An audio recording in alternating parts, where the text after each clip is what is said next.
What's going on YouTube? Today we're gonna rank the strongest first commanders in One Piece. You know what I mean? This should be all the first commanders that are relevant. The only one we're missing here is Killer, so I will add Killer in at the end of the video with my own edits. He's not in the list, but I'll add him at the end. So for now, we're just gonna rank what we have here on the list. So we got about 8 first commanders, and now Beckman and Rayleigh are technically first mates and not first commanders, but they, you know, essentially it's the same shit, so we're gonna rank him accordingly. And we have Sabo here as well, who technically is not a pirate, so technically he is not a first commander, but again, he plays the same role that these first commanders do, so fuck it, we're gonna put him on the list. To start us off, we got Shiryu, and now just because of portrayal, I'm gonna put him in S tier, just because he is going to be one of Zoro's last opponents, and he's on Blackbeard's cruise. Blackbeard's second in command in terms of strength, so there's a good chance that this guy is super powerful. And Blackbeard said during Impel Down he was looking for someone like Shiryu, so it kind of implies that Shiryu is kind of like Blackbeard's Zoro in the sense that Blackbeard needed someone who is also very powerful on his crew. So I assume that's why Blackbeard thinks of Shiryu in the way he does. I think it's because Shiryu is like Blackbeard's Zoro in a way. He's Blackbeard's right-hand man, and I think that's what Blackbeard was looking for, and he found him. And Shiryu fits the mold. You know, he was said to be as strong as Magellan, and you know, Magellan was made of poison. Shiryu's just a regular swordsman, so that speaks volumes to his strength. You know what I mean? And now he's gotten even stronger. He has a new Devil Fruit and stuff, so we can only assume he's going to get stronger. He's going to be a serious challenge for Zoro, so that's going to be S tier for me based on portrayal.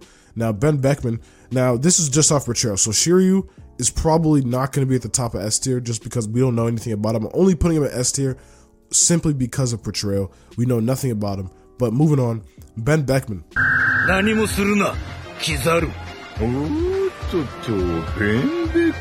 Now, I believe it was said that he has strength comparable to Shanks, and you know, I think that was said in the V-Ver card. And you know, I'm pretty sure in Japan, like these people have Beckman to such high regard. Based on all that stuff and his moment in Marineford when he stopped Kizaru, we can easily put him in S tier for now.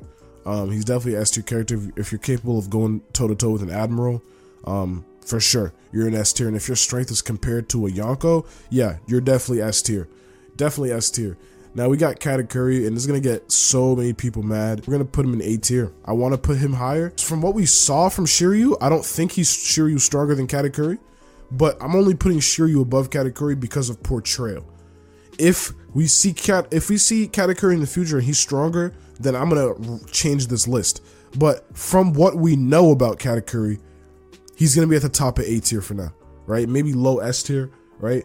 But Shiryu, I'm only putting Shiryu there because of portrayal. For what we know though, I don't think Shiryu could beat Katakuri from what we know. But based on portrayal, he should be able to. You know what I'm saying? I guess, I don't know. Maybe to be fair, I'll put Katakuri just above Shiryu. Actually, no. Top of A tier. I'll put him at A tier. All right, I'll put him at A tier. Okay, moving on. We got King. Now, some people are gonna get mad at this. I don't think King is stronger than Katakuri. Please don't get mad at me. Please don't get angered. I think overall it would be a drag out fight, but Katakuri would win because I think Katakuri would definitely be able to tell King's technique, because that's what Zoro did in order to win. He had to figure out how King was so invincible. And once Katakuri finds that out, I think Katakuri would definitely be able to take advantage of it because of his speed and his techniques and his future sight. So yeah. Again, I don't know if these two are stronger or weaker than Shiryu. I'm only putting Shiryu above them because of portrayal.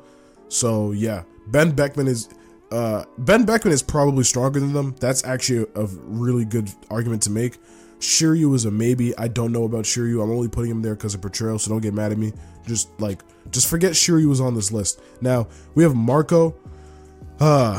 Marco. So okay, Marco's stronger than King, right? And I don't think Katakuri is that much stronger than King, so I have Marco above Katakuri as well. Top of A tier, because Marco is mollywopping King and Queen at the same time. So it's very indicative that Marco is stronger than King. It just is, because there's no way, this is gonna sound weird, but there's no way King could hold back a replica of himself and Queen at the same time. That doesn't even make sense. Like, I know that sounds weird, but when you think about it in your head, King can't take on King and Queen at the same time. Like, King can't take on himself plus queen at the same time. He would never be able to do that. That doesn't even make sense. Like, you know what I'm saying? How would king be able to fight someone on hit, like who's equal in his power plus queen? That makes no sense. So obviously Marco is stronger than king. That's just logic. So I'm gonna put Marco top of A tier, and I also don't think Katakuri is that much stronger than king. So I have him like a little bit. I have him above Katakuri, and I have Katakuri a little bit above king. Some of y'all might get mad. You might want to put king above Katakuri. I'm not mad at that. Do what you want to do, right? Sabo. Now, where is Sabo gonna go?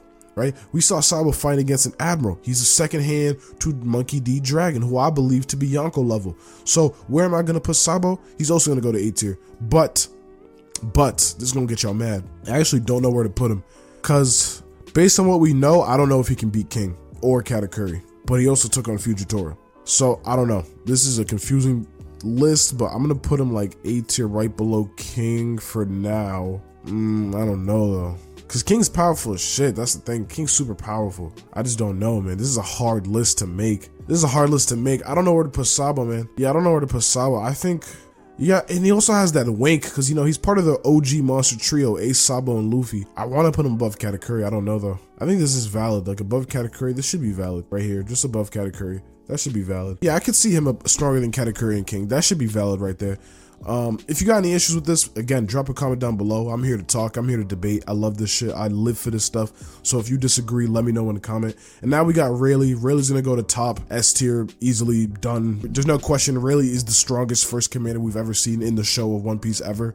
Until we see Ben Beckman's strength, we don't know which one of them stronger, but chances are Rayleigh is stronger. Again, you know what I mean? Because like Ben Beckman, Rayleigh is compared to his captain, who was Goldie Roger, right? And the way I see Roger and Whitebird, I have Roger and Whitebird as Yonko level, just the strongest ones. I think any of the Yonko can take Roger or Whitebeard to extreme diff, but they wouldn't win. Roger and Whitebeard would always win. And I think Rayleigh could probably take one of the Yonko to like high diff. I think he could take a Yonko to high diff. Extreme diff, probably not. High diff for sure. Definitely high diff. I think he could take a Yonko to high diff and lose. So that's where I have Rayleigh. And now for Zoro. Okay, I want everyone to realize something. When it comes to A tier, Zoro is stronger than everyone here. I'm sorry. Conqueror's coders are the strongest of the strong. If you're not of that caliber, you are not going above Zoro, right? And now I'm about to contradict myself like literally 1 second later. I still have Zoro below Rayleigh, even though Rayleigh has no advanced Conqueror's coding. I kind of think he does. Now, this is me going off the assumption that Rayleigh has Conqueror's coding. That's my assumption. I believe he did. If we find out that Prime Rayleigh never had Conqueror's coding or anything like that, then this is going to change and Zoro's going to be the strongest one, right? And same for Ben Beckman, right? I don't know if he has Conqueror's coding, right? So I don't know if he's stronger than Zoro, right? He could be stronger than Zoro. I could be wrong. But for now, I have Zoro where I have him. So, as I said I would do, I'm going to add Killer with my own editing. So, let's just imagine Killer is here. I would put Killer like fucking, let's see. Oh yeah, okay, so Killer would go at the bottom of A tier. If Killer were here, he'd be behind King at the bottom of A tier.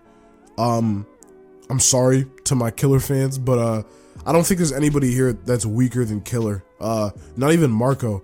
Like, yeah, I don't even think Marco's weaker than Killer. Yeah, there's no one here weaker than Killer. I'm sorry. Like, it's just how it's looking. Yeah, Killer would be at the bottom of A tier. So yeah, you guys let me know what you think about today's ranking. If you guys agree, let me know in the comments. If you don't agree, let me know as well. Drop a like if you enjoyed today's video, and I'll see you guys in the next one. Peace.